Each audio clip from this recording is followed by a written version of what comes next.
everyone, this is Handmark, your girl on the Total Woman podcast, and we're back again. So how have you been? How has the new year been? How have your family and everybody, all that is in your hand? I hope the Lord has blessed you and you have been productive. This is a sequel to our purpose series that hitherto we've been addressing deterrence of purpose, and hence we would like to continue from there. So I guess we've talked about laziness, the lack of productivity, we've talked about procrastination, we've talked of different topics, various topics that could possibly hinder you from being productive. And I hope to God that we're making mental adjustments, physical adjustments, psychological adjustments to be able to function properly, because the whole aim would be defeated if we're not becoming better versions of ourselves on a daily basis. So how are you today? How productive have you been? How are you becoming an improved version of yourself psychologically and emotionally? Hope some of them are hard truths for you to hear, but hope you're doing well to be evaluating yourself on a constant level and daily. Thank you for following so far. So today, interesting topic, I would like to talk about family, also as a deterrent of purpose. So talking about family, what exactly is family? You know, people have different definitions of family. What exactly do you consider family? Hit us up on our social media platforms, telling us what you really consider as family, so that we can get your definition of family and maybe be more useful to you. But we'll go with the dictionary definition of family. And I saw a lot of different definitions in the dictionary of family. That's the Oxford Dictionary. But I think the one that caught my attention is the one that says family, descendants of a common ancestor. So the question is, so by virtue is patriarchy or monarchy, whatever it is, the most important thing is that you have a common factor.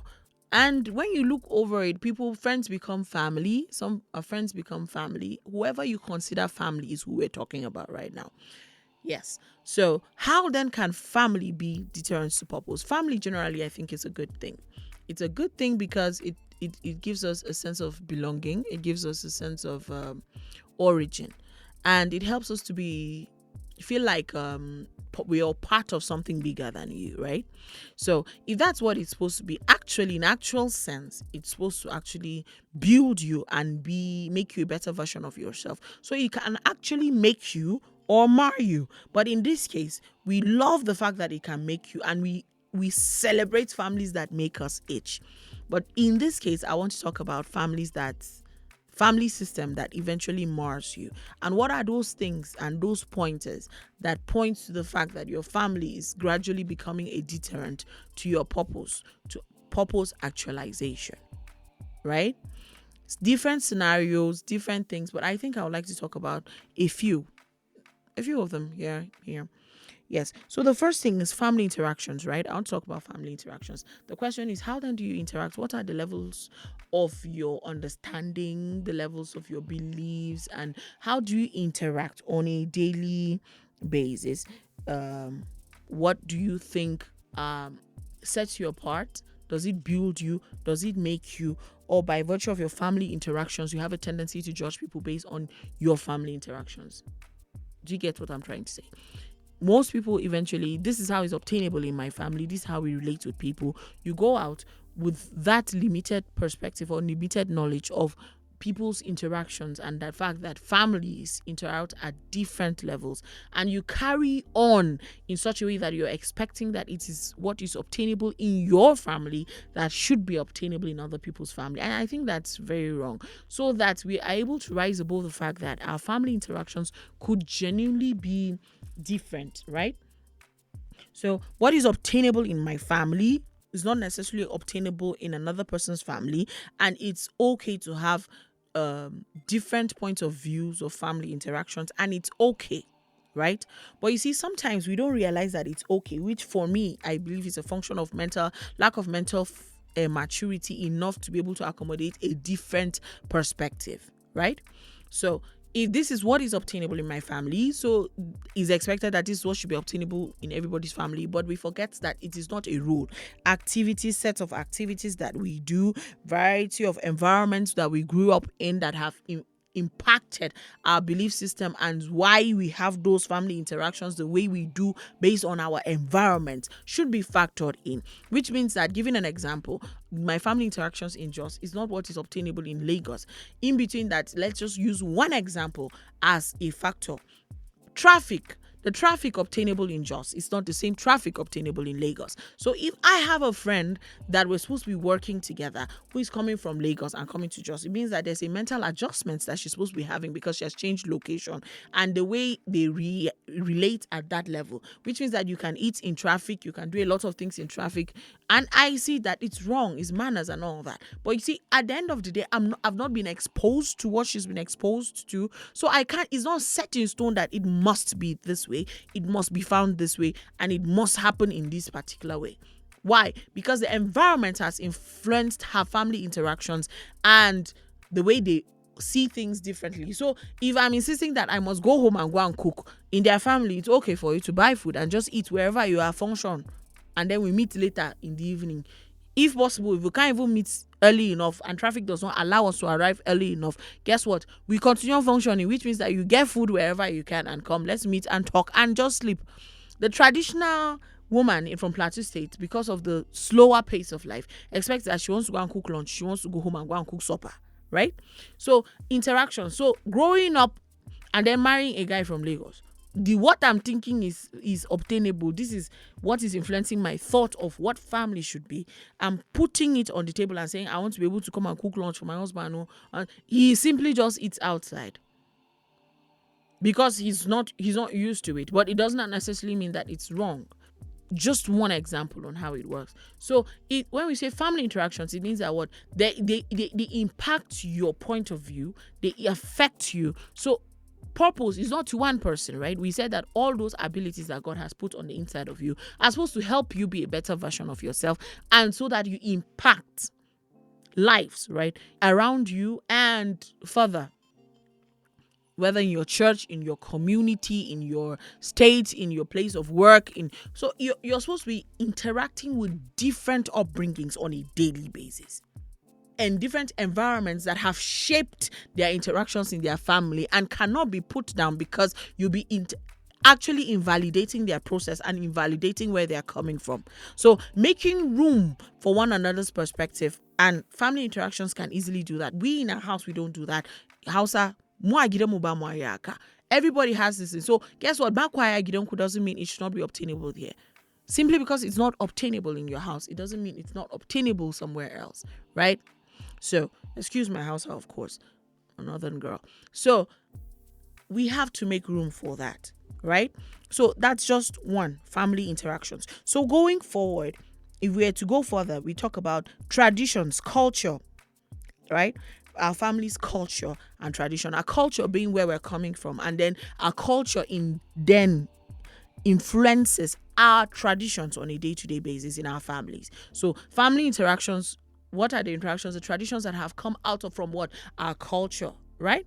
So the cultural standpoint. So you hear people saying, from our place, we don't do this. In our clan, we don't do this. We as a people don't do this. We as Nigerians, we as, so you realize that a culture has been shaped based on, traditions have been brought out and enacted in families based on our cultural perspectives that has influenced our day-to-day lives, right? So if then, from my place, I happen to be Tarok, right? I happen to be Tarok from Plateau State, Langtang North local government, from Plateau State and in Nigeria. It doesn't matter where you're hearing me from. So that's where I'm coming from. By virtue of my cultural upbringing, there's some certain things that it's obtainable that men do and women don't. There's some certain chores that it's expected that a man does and women don't, and then women do. And so one of the things that I realized, that if you go to the village, like serious, in the village, if you go there, you realize that some things that are obtainable in my place is that men don't sleep with their wives in the same room, because you don't want a situation whereby the man completely the woman completely knows all the secrets of the man. So a man should have privacy so that he can be a man. So the only time you go out, when you want the wife, you go out. You see, automatically downplaying the companionship of husband and wife and reducing it to only conjugal duties. So eventually you realize that it robs you of intimacy. So coming out from that perspective now, you come into town and then you come into, well, town just is town, just town is town, or Lagos City or Abuja or anywhere you find yourself in Nigeria or any other African country. Then you come and you meet this city girl, complete city upbringing. And then she's saying she wants to talk about, she wants to cuddle. She wants to lounge with the man. And then the man is insisting that he cannot even stay in the same room. So if you cannot stay in the same room, automatically you see you can't. There's no cuddling. You have to be in the same room to be. You can't cuddle from a distance. Giving just one example to buttress the fact that how our culture can genuinely affect our traditions. So eventually you instill that tradition in your house that everybody should have his me time, separate time. You go to your room, I go to my room. Maybe you have some days that then you begin to, okay, being magnanimous enough to factor it out that okay, she's important too, so maybe we give her Monday to Wednesday and then the other person takes Friday to Saturday, and then Sunday everybody's on his own, so that we'll follow this person that day we ever has 3 days. But at the end of the day, when you look at it critically, that's already affected you. So imagine that purpose was meant so you don't get the opportunity. Your purpose was something that you wanted to do together and brainstorm together, or write out something and wanted to. So in between those times, there's interference. And so you see, it automatically becomes a deterrent, right?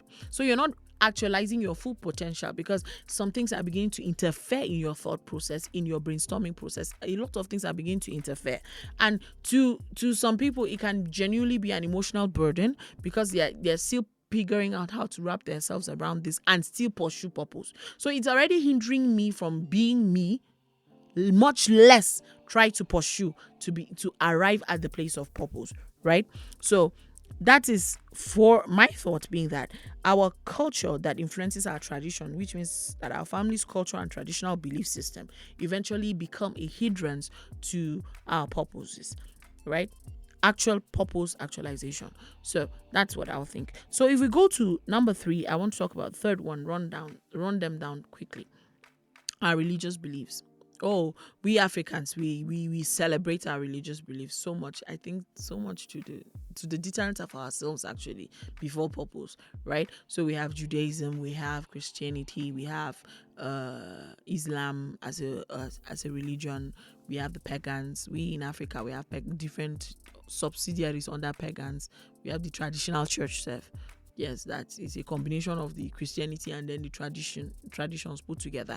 So we have those two and a lot of other things. So you begin to wonder which one is real. So it's like there is basic productivity, there's basic form of expectation for a society. Do you understand? But when we begin to interfere with religion, so you see a lot of crisis here, crisis there, people thinking different things by our religion. This is what is expected. The Christian is saying this is our religion, we accept everybody. The Muslim is saying this is not necessarily our religion, and we need to establish our religion. So we have a lot of violence here and there.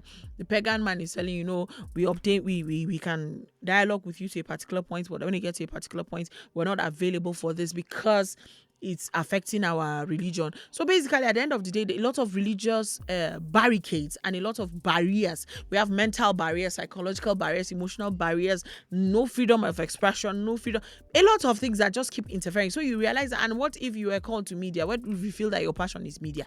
What if you feel your passion is... So it's like there's a lot of barricades of things you can say, things you cannot say, political correctness. You have to look for things to measure up, to try to put in between to be able to function. And a lot of those barricades, sometimes it makes it so cumbersome that you actually lose sight of why am I even doing this? So you find yourself lost in the barricades, lost in the barriers, and to the point whereby you even question your belief as a person. Why am I really doing this? Why am I actually, is it? And then you find yourself begin to give yourself excuses. Based on the fact that I'm from Nigeria, based on the fact that I'm from this particular country, based on the fact that I'm from this state, based on the fact that we as a people are like this, you begin to give yourself excuses not to even do what you need to do, because you cannot rise above your emotions that are beclouded by a lot of mental barriers, emotional barriers everywhere. So you find yourself giving yourself excuses, and gradually there's a decline of passion. There's a decline of zest. There's just a decline of everything, that you realize that you really don't even want to do this. Well, you want to self-evaluate. Do I really want to do this? Am I really sure this is what I want to do? And all of that put together. So it's like it's just a downward spiral. that at the end of the day you realize that it's not working. Do you understand? And when I insist on family, that's why I started with family. The interactions is the people closest to you. People that you call family are the people closest to you. So their religious beliefs begin to affect you. You're unable to stand alone because you do all these interferences are beginning to affect you. And just when you're looking for validation, you go to the same person who believes the same thing, that is just trading personalities. The problems are just trading personalities, but there's the same thing everywhere, right? So the people that are very close to you, the people that are very dear to you, are the people that are also instilling these beliefs. So your inability to rise above them at the end of the day depends on the kind of drive that you have. You have to be a very driven person, a very purposeful person, a person who has an I don't care mentality. You could, this is what I believe. You can just do you while I do me. But we realize that at the end of the day, with the sentiments, a lot of boundaries are crossed. So is that you don't want to hurt this person. I don't want to hurt this person. I don't want to hurt this person. At the end of the day, the only person you're actually hurting is you. So you can't seem to just become. And the same people that you don't want to hurt are the same people who gather around to say they can't seem to wrap their head around. There's so much potential in this person, but the person is not becoming. Guess what? You were part of the problem because you insisted that he's a Christian. As a Christian, that is, you insisted. Your core belief should form the traditions. Do you understand? They should form what you believe. So by virtue of me being a Christian, it should be that it informs my principle, but it's not to the point, to the deterrent of my basic productivity on a day-to-day basis, right? When it affects my productivity, it becomes a problem. So by virtue of being a Christian, I understand that there's a scripture that says what? A little sleep, a little slumber, and poverty will pounce on you. Right? So I understand that I should not sleep, I should not slumber, which means hard work should be part of my etiquette on a day-to-day basis. Now, when I go out with hard work, it compels the person to see, what does this girl believe in? Do you understand? It even becomes a type of evangelism. Not when I'm saying Jesus said. The only thing I'm not doing is acting it. Maybe if we come into actually acting out our belief systems, do you understand, on a daily basis, maybe we'll be actually make more impact. Well, my belief system again, that's me. Well, of course. But then guess what? I'm careful to say that's me, but also guess what? It works for me. So maybe you should try it out one of these days. Do you get? And scripture, I'm a Christian, of course, and I celebrate being a Christian. So you see, scripture also tells me in the Bible that if a man should not work, somewhere in Proverbs, he shall not eat, which means that you cannot sit and lazy about and expect food to just drop. Do you get? It doesn't work like that. Even manna, there had to be a particular circumstance that generated manna for people to eat in the Bible terms. Yes. So if that's what I'm saying that our religious beliefs should not affect our day-to-day productivity, right?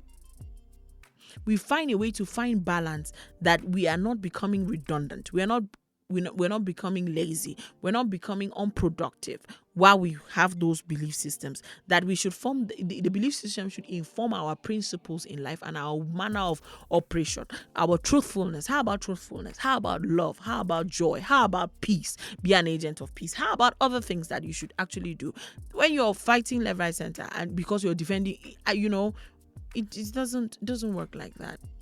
Well, I'm a Christian, so I don't believe in fighting to defend my belief system. I believe in actually living the life to convert you. So if you must be attracted to my religion, it should be the basic lifestyle that I live, that is accommodating, that is truthful, that is productive, that is loving, communicating those same peace, things that establish peace in an environment. That's my religion anyway. That's what I believe in. So you see, if we practiced it more, lawyers will be decommissioned, a lot of, but that's my thoughts anyway. Let me not get into all that. So going on to number 4, expectations.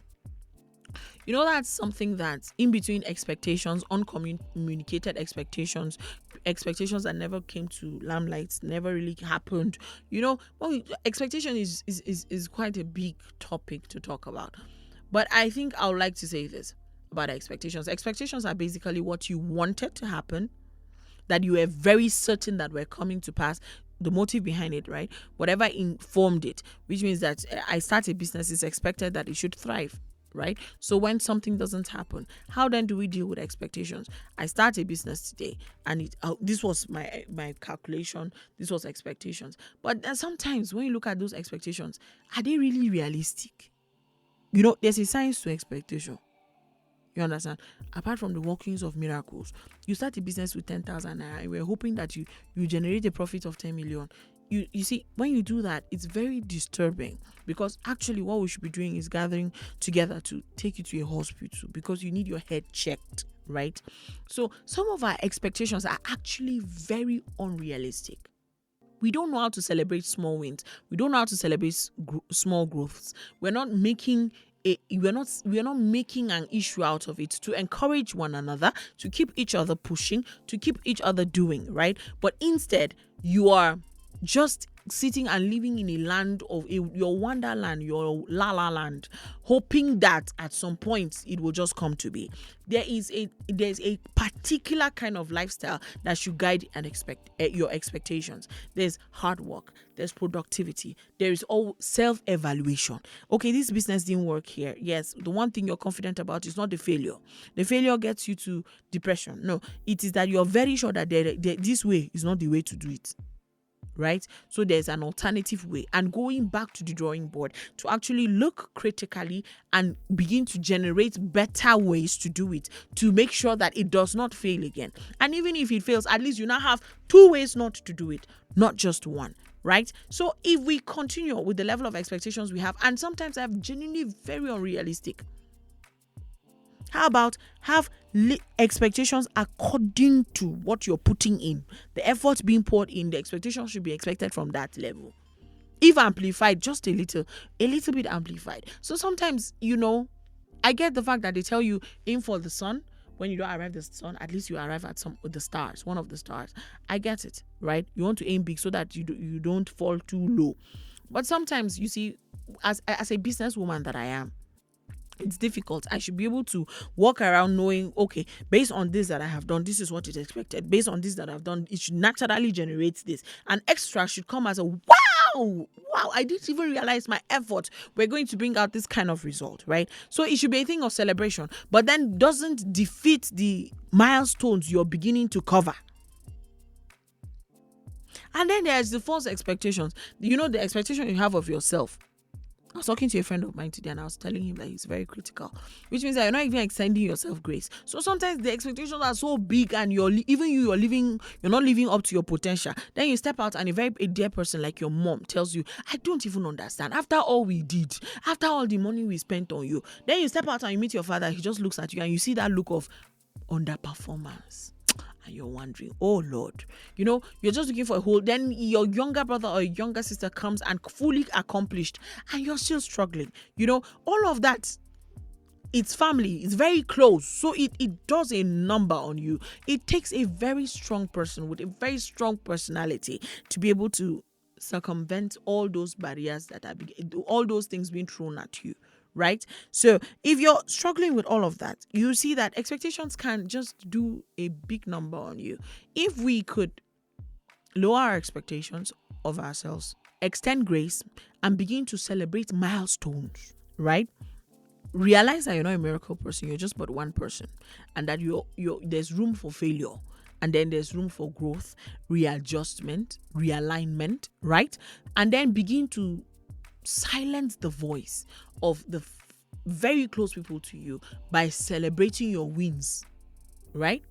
Your celebration of your wins actually begin to silence the voice. So your own voice and your celebration becomes louder, which encourages you to do better. And then the person who tries to put you down while celebrating your win itself should be checked, because that means you actually have a problem bigger than expectations against the person. My time is far spent, but I want to talk about the last one, limited perspective. I think this one is what I love the most. Limited perspective. Limited perspective. Oh, limited perspective. Do you understand what limited perspective is? Is that one stereotype, you're only looking at it from one perspective, right? One perspective, your inability to be objective about an issue. And do you know what brings about limitation of perspective? Sometimes our emotions becloud our judgment easily. Our emotions easily becloud our judgment. So I feel a certain way. There's this song that says, "Today I just don't feel like doing anything. I just wanna lay in my bed." People that lay in their bed don't get food. Yes, so that's a general announcement, public announcement. So simply because I don't feel like doing anything doesn't mean I don't go to work. Simply because I don't feel like doing anything doesn't mean I don't take a shower. Simply because I don't. So there's some things, but because you withdraw so much of what you feel like doing and what you don't feel like doing, the only things that we don't. So eventually we revel in our feelings until hunger hits, and then you realize that, okay, I should have been doing something to be generating money, so you're relegated to being a beggar from hustling urgent 2k, urgent 2k, urgent 2k. I'm a Nigerian. I don't know anything other than urgent 2k. Even though when you look at our situation currently, it's becoming bigger than urgent 2k. Maybe let's say urgent 5k. This 2k is not working again because with the inflation in Nigeria, plenty things are not working the way they should work. But guess what? You're relegated to begging. Sometimes even people that want to help you cannot help you, because it's like when they are trying to, for every solution they give you, you give them 78 problems attached to the solution. You're not interested in solution finding. You're interested in puncturing holes in all their solutions. So you're not trying anything at all because of your perspective. You can't see it any other way, and anybody who is not seeing it the way you're seeing it, you're even fighting the person. So the question is, how then do we then go on from there? So you remember that I mentioned 3 things. I talked about family interactions. I talked about family's cultural or traditional belief system. I talked about the family's religious beliefs. I talked about the expectations from self and family, and then limited perspectives from self and family. And all of this are how family can interfere in productivity of a person's life. And guess what? If you're not productive, purpose is not being achieved, right? Purpose is not being achieved. So I want you to, I could go on with crazy stories. So I think the next time we're going to discuss different stories that came up as a function of family expectations or family as a deterrent to purpose, and how you were able to surmount it. All of this, pointing them out, is so that you self-evaluate yourself. You do a self-check on yourself to be able to see how this has affected you and how you can be a better version of yourself. So we're going to talk about different stories that come up the next time we come here, talking about the different stories that come up and how you can surmount these pressures. What are the ways that you can effectively move on from this, or move out of this quagmire you found yourself, which is the family as the rot you found yourself that you just can't seem to rise above, because your emotions you always get sentimental, and your emotions, you get worked up, your emotions are hyped up completely, right? So I'm waiting to hear stories on our social media platforms, on Facebook at the Total Woman Podcast, or on Instagram, Total Woman Podcast. Waiting to hear from you eagerly.